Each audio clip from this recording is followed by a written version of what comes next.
ക്ഷമിക്കണം, എന്റെ തെറ്റാണ്. നിങ്ങളുടെ മുഖത്തിന് മാറ്റം വരുത്താതെ വസ്ത്രധാരണവും പശ്ചാത്തലവും മാറ്റിയുള്ള ചിത്രമിതാ.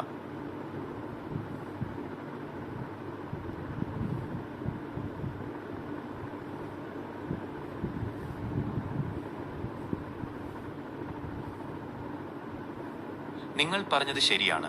ഞാൻ വീണ്ടും തെറ്റായ ചിത്രം നൽകി. എന്റെ പിഴവ് ഞാൻ മനസ്സിലാക്കുന്നു. നിങ്ങളുടെ മുഖം അതേപടി നിലനിർത്തിക്കൊണ്ട് കൈലാസത്തിലെ വസ്ത്രധാരണത്തിലും പശ്ചാത്തലത്തിലും മാറ്റം വരുത്തിയ ചിത്രമിതാ.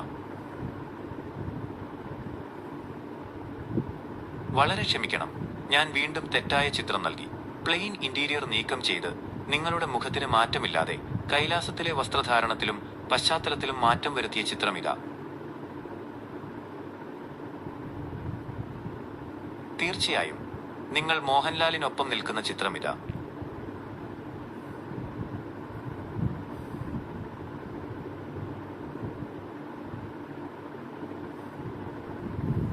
ഞാൻ നിങ്ങൾക്ക് നൽകിയത് മോഹൻലാലിന്റെ യഥാർത്ഥ ചിത്രമല്ല, പകരം അദ്ദേഹത്തിന് സമാനമായ മുഖസവിശേഷതകളുള്ള ഒരാളുടെ ചിത്രമാണ്.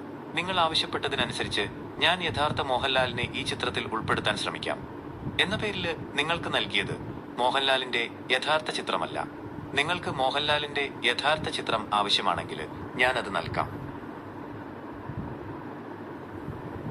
തീർച്ചയായും മോഹൻലാലിന്റെ യഥാർത്ഥ ചിത്രവും നിങ്ങളും ഒരുമിച്ച് നിൽക്കുന്ന ചിത്രം ഇതാ.